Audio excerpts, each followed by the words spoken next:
इस कहानी की लेखिका है विनीता मोहता। रोहन अपने दोस्त के घर पढ़ाई करने के लिए गया था।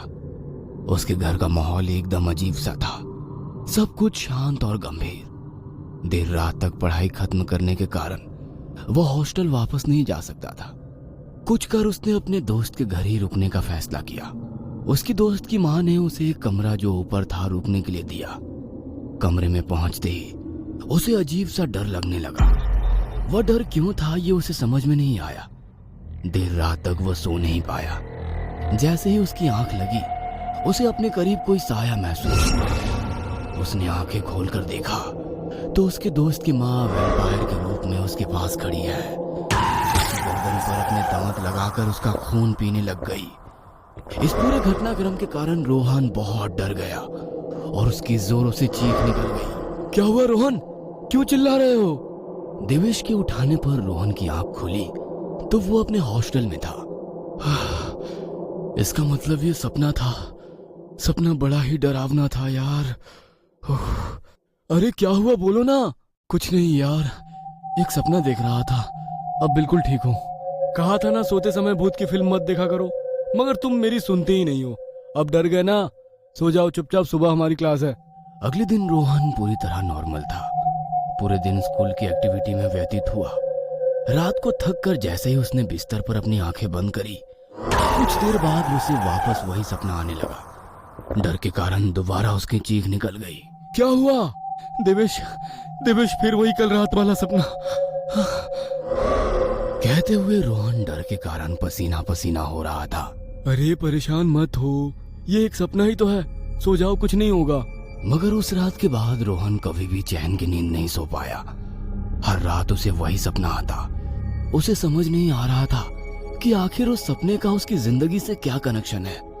वही डरावना सा घर, वही कमरा और वही उसकी माँ वैम्पायर बनकर उसके सामने खड़ी होती थी।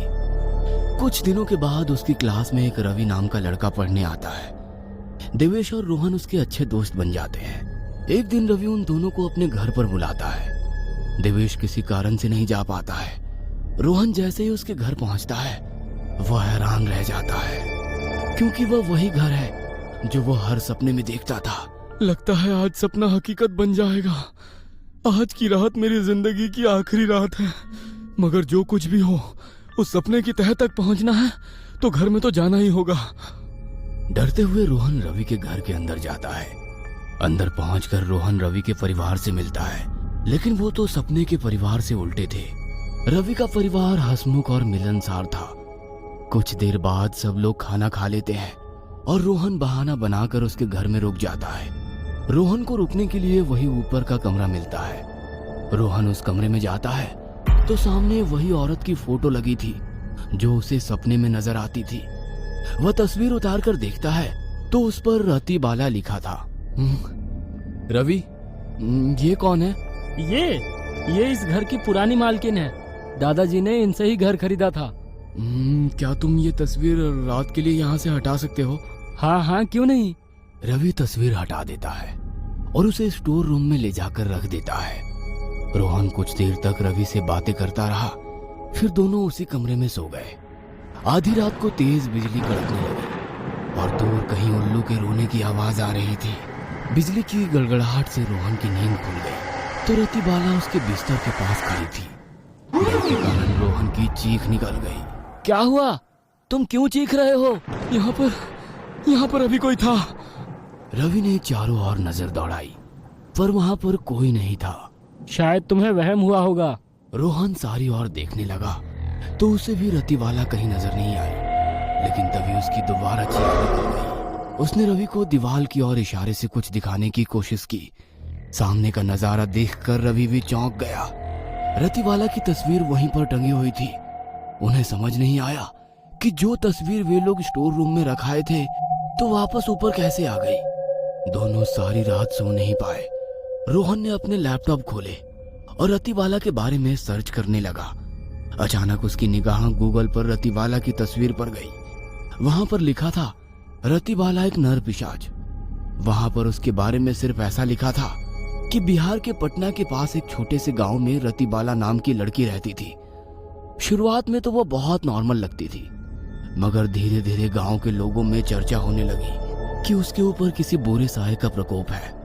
उसके हम उम्र बच्चों ने उसे कई बार कुत्ते बिल्ली या फिर जिंदा मुर्गे को खाते हुए देखा था। गांव के लोगों ने जब उसका विरोध करना शुरू किया तो वो वहां से गायब हो गई। इससे ज्यादा उसके बारे में कुछ नहीं लिखा था। रोहन ने उसके बारे में जानने का फैसला लिया। वो उसके गांव जा पहुंचा। गांव पहुंचने पर भी जितना उसे नेट पर पढ़ने को मिला था उतना ही वहां के लोगों को पता था। इससे ज्यादा किसी को कुछ नहीं पता था। ये रतिबाला और मेरा क्या संबंध है? वो मेरे ही सपनों में क्यों नजर आती है? रोहन अपनी कार से वापस अपने शहर लौट रहा था। अचानक उसकी कार रास्ते में एक घर के सामने रुक गई। घर बहुत ही पुराना सा था। अब ये और क्या मुसीबत है? कार चलते चलते अचानक क्यों रुक गई? रोहन ने घर की ओर देखा तो ना जाने कि सम्मोहन में उस घर की ओर खींचा चला गया। दरवाजे को जैसे धक्का दिया तो दरवाजा अपने आप खुल गया। रोहन अंदर दाखिल हुआ तो पूरे घर की सजावट बहुत ही अजीब सी थी। कटे हुए सर, मरे हुए जानवरों की तस्वीरें, शमशान की तस्वीरें। सजावट देखकर रोहन को यकीन हो गया कि ये कोई सामान्य घर नहीं है। वो बाहर जाने वाला था कि उसके पैर अपने आप सीढ़ियों की ओर बढ़ने लगे। नीचे से ही चले जाओगे? ऊपर आकर हमसे मिलोगे नहीं? कौन है? मुझे कौन बुला रहा है? एक बार ऊपर तो आकर मिलो। तुम्हारे सारे सवालों के जवाब तुम्हारे पास होंगे। रोहन सम्मोहित होता हुआ उस आवाज की ओर बढ़ने लगा। सामने कमरे में एक महिला बैठी थी जिसके लंबे बालों से उसका पूरा चेहरा ढका हुआ था। कौन हो तुम? उस महिला ने जैसे ही अपना चेहरा ऊपर किया, रोहन डर के कारण 2 कदम पीछे हट गया। तुम तो रतिबाला हो। तुम यहाँ पर कैसे? आदेश, तुम पूछ रहे हो मैं यहाँ कैसे? मैं तो पिछले कई सालों से तुम्हारा यहाँ इंतजार कर रही हूँ। तुम भूल गए मुझे? मेरा इंतजार कर रही थी? मगर क्यों? मैं तो हॉस्टल जा रहा था। अचानक मेरी कार यहाँ तुम्हारे घर के सामने कैसे रुक गई? आदेश, अब हमारे मिलन का समय आ गया है। अब तुम्हें सब कुछ याद करना ही होगा। मैं पिछले कई दिनों से तुम्हें तुम्हारे सपनों में आकर हमारे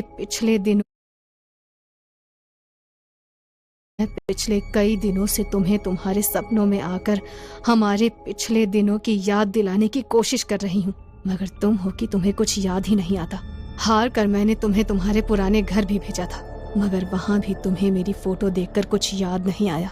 इसीलिए मुझे तुम्हें यहाँ बुलाना पड़ा मेरे सरताज। जल्दी ही मैं तुम्हें सब कुछ याद दिला दूंगी। ये लो, ताजा इंसान का खून। इसे पीकर तुम्हें सब कुछ याद आ जाएगा। क्या बकवास कर रही हो? इंसान का खून पीना पड़ेगा? इंसान होकर इंसान का खून कोई कैसे पी सकता है? इंसान नहीं, वैम्पायर इंसान का खून पीते हैं। तुम भी वैम्पायर हो। हम दोनों इंसान नहीं, वैम्पायर हैं। क्या कहा तुमने? तुम वैम्पायर हो? इसका मतलब मैंने जो नेट पर तुम्हारे बारे में पढ़ा था वो सब सच था। शायद तुमने आधी अधूरी बातें सुनी। मैं नहीं, तुम भी वैम्पायर हो। आज की रात तुम्हें सब कुछ याद आ जाएगा। बस थोड़ा सा इंतजार कर लो। तब तक तुम्हें एक कहानी सुनाती हूँ। आदेश, तुम तो शुरू से ही एक वैम्पायर थे। पूर्णमासी की रात को जब मेरा जन्म हुआ तो हॉस्पिटल में तुमने मेरा खून पीकर मुझे भी वैम्पायर बना दिया था।